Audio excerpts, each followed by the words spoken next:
میں وہاں تھا ہانگ کانگ میں, تو ایک میرے بیان میں اہل حدیث بیٹھتے تھے.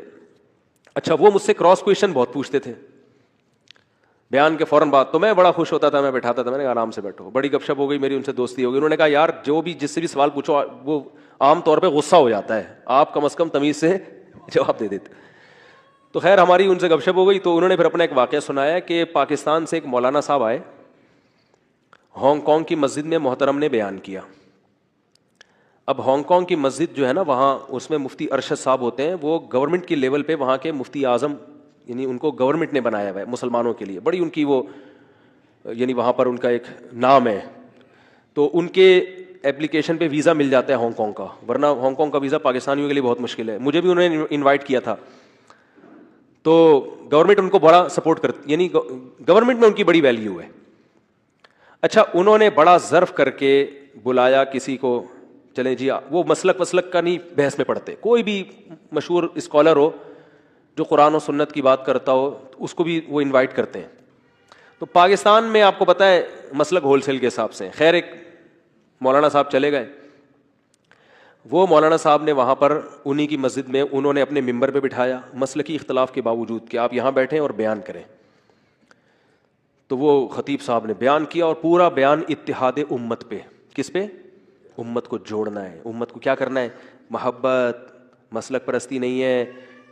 تو خیر ان کو بلایا محترم کو, انہوں نے ممبر پہ بیٹھ کے بیان کیا اتحاد امت, ایک دوسرے کو. اب کیا ہوا, یہ اہل حدیث بیٹھے ہوئے تھے یہاں پہ نا, یہ مجھے اپنی کارگزاری سنا رہے تھے کہ میں اس بیان میں بیٹھا ہوا تھا. جیسے ہی جمعے کی نماز کا ٹائم آیا ہے تو محترم نے کہا ہم ان کے پیچھے نماز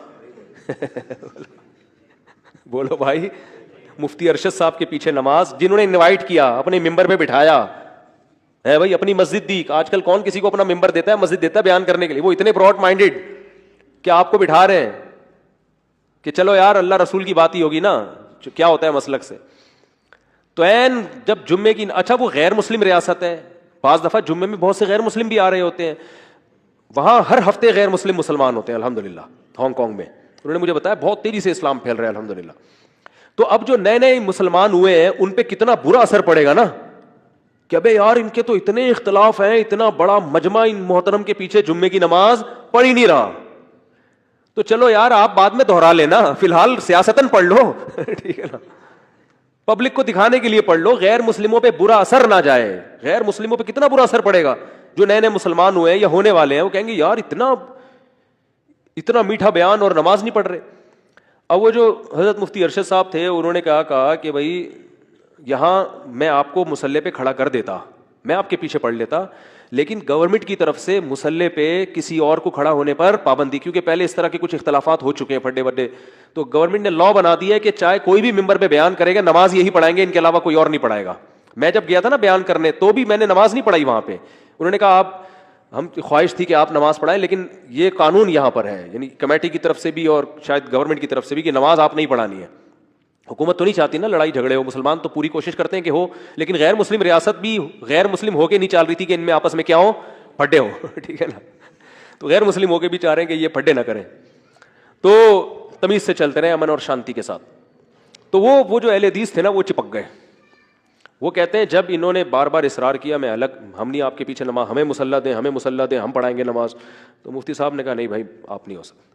تو کہہ رہے ہیں یہ اتنا بڑا مجمع خطیب صاحب کے ساتھ مسجد میں نماز پڑھے بغیر نکل گیا. اب یہ تھے چپکو, یہ بھی نکل لیے. انہوں نے کہا چھوڑوں گا نہیں ٹھیک ہے نا, چھوڑوں گا نہیں. کہہ رہے میں بھی نکل لیا. میں نے کہا چلو آج ان کے پیچھے پڑھتے ہیں, کیونکہ اب ان کو یہ تھا کہ غائب نہ ہو جائے نا. تو کہہ رہے میں نے کہا میں تو نہیں چھوڑوں گا. تو وہ جو اہل حدیث تھے وہ بھی ساتھ ساتھ چلے گئے. مجھے خود کارگزاری سنا رہے ہیں, کہہ رہے ہیں وہ کہیں فلیٹ میں جا کے نا, 4-5 فلیٹ تھے, وہاں جا کے انہوں نے صفیں اتنی مشکل سے ٹینشن میں صفیں بچھائی ہیں, نماز پڑھی ہے. کھانا آیا نا تو کھانے پہ وہ حضرت جی بھی بیٹھے ہوئے, کہہ رہے میں بھی بیٹھا ہوا ہوں. تو کھانے پہ جناب میں نے یہ ان سے سوال کیا کہ سر آپ نے, حضرت جی آپ نے اتحاد امت پہ بڑا پیارا بیان کیا لیکن اتنا بڑا آپ نے یہ حرکت کی ہے, یہ کیا ہے, اس سے امت متحد ہوگی؟ تو کہہ رہے ہیں جیسے ہی میں نے کہا نا تو ان کے سارے جو مریدین ہوتے ہیں نا, وہ ایک سیاستدان تقریر کر رہا تھا نا, کہ ایک سیاستدان تقریر کر رہا تھا تو اس کو وہ ہوتے ہیں نا اسسٹنٹ ہوتے ہیں ان کے, وہ پہلے اپنے جو لیڈر کی تعریفیں کرتے ہیں کہ آپ یہ ہیں تو یہ ہیں، آپ یہ بادشاہ ہیں تو آپ جو ہے نا ان کی عوام ہیں، یہ لیڈر ہیں تو آپ ان کے ماتحت ہیں، ایسے کر کے وہ. تو ایک نے کہا یہ دیگ ہیں تم ان کے چمچے ہو. یہ دیگ ہیں تم ان کے چمچے ہو. تو وہ جتنے چمچے بیٹھے ہوئے تھے نا، کہہ رہے جب میں نے ان سے کہا کہ حضرت اچھا یہ ہوشیار بہت تھے، بڑی تمیز سے اعتراض کرتے تھے نا، ایسے گھننے بن کے بڑے آرام سے، کہ لگے نا کہ اعتراض کر رہا ہوں، کیونکہ میرے پر بہت سارے اعتراضات کر چکے تھے یہ. تو مجھے لوگوں نے کہا کہ ان سے ہوشیار رہنا. میں نے کہا آنے دو انشاءاللہ کوئی مسئلہ نہیں ہے کرنے، لیکن مجھ سے مطمئن تھے وہ الحمدللہ. وہ مولانا ابوالکلام آزاد جو تھے نا، وہ پاکستان بنانے کے قائل نہیں تھے، مولانا اشرف علی تھانوی قائل تھے. تو کسی نے مولانا اشرف علی تھانوی رحمۃ اللہ علیہ سے فرمایا کہ ابوالکلام آزاد آپ سے پاکستان کے بارے میں بحث کرنا چاہتے ہیں. اور ابوالکلام جو تھے نا، یہ واقعی کلام کے بڑے ماسٹر بھی تھے، بڑا بولنا آتا تھا ان کو.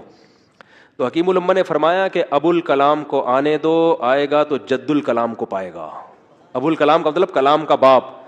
تو کہا کہ آنے دو، وہ کلام کا باپ ہے تو ہم کلام کے دادا ہیں، آنے دو بحث کریں گے. یہ قائل تھے مولانا تھانوی کے پاکستان بننا چاہیے، ابوالکلام آزاد قائل نہیں تھے. تو کہنے تھا ابوالکلام کو آنے دو، ابوالکلام آئے گا تو ادھر کس کو پائے گا؟ جد الکلام کو پائے گا. ٹھیک ہے نا. تو میں نے ان سے کہا، میں نے کہا کرنے دو بھائی. وہ نیک آدمی تھا بیچارہ، بہت ساری جگہوں سے نا وہ مار کھایا ہوا تھا نا، اتنے سارے فرقے دیکھ دیکھ کے آدمی تو ویسے ہی پاگل ہو جاتا ہے نا.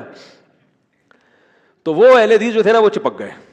تو انہوں نے مجھے بتایا کہ میں نے پھر ایسی کلاس لی نا اس کی، میں نے کہا سارا بیان یا تو اس موضوع پر بیان نہ کرتے، محبت اور الفت اور ہم سب مسلمان ہیں، ہمیں محبت سے رہنا چاہیے، اتنی کچھ کوئی اور ٹاپک چھیڑ لیتے یار. ٹھیک ہے نا.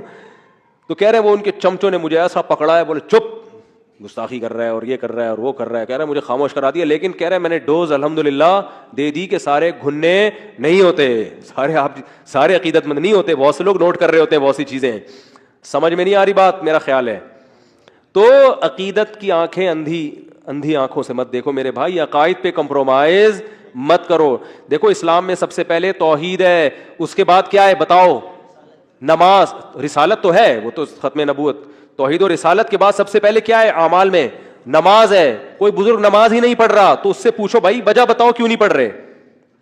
آپ مسجد میں آ کے جماعت سے نماز کیوں نہیں پڑھتے؟ وہ اگر کوئی وجہ بیان کر دے، بعض دفعہ ہوتی ہے وجہ، کوئی بیماری ہوتی ہے یا کوئی ڈاکٹر نے منع کیا ہوتا ہے کہ آپ کو کورونا کی علامتیں، آپ نہیں آئے مسجد میں، یا سیکیورٹی کی کوئی مسئلہ ہوتا ہے، ہر ایک کے پاس سیکیورٹی کا انتظام نہیں ہوتا، مسجد میں تھریڈ ہوتی ہے، کوئی مسئلے ہوتے ہیں، تو ٹھیک ہے بھائی.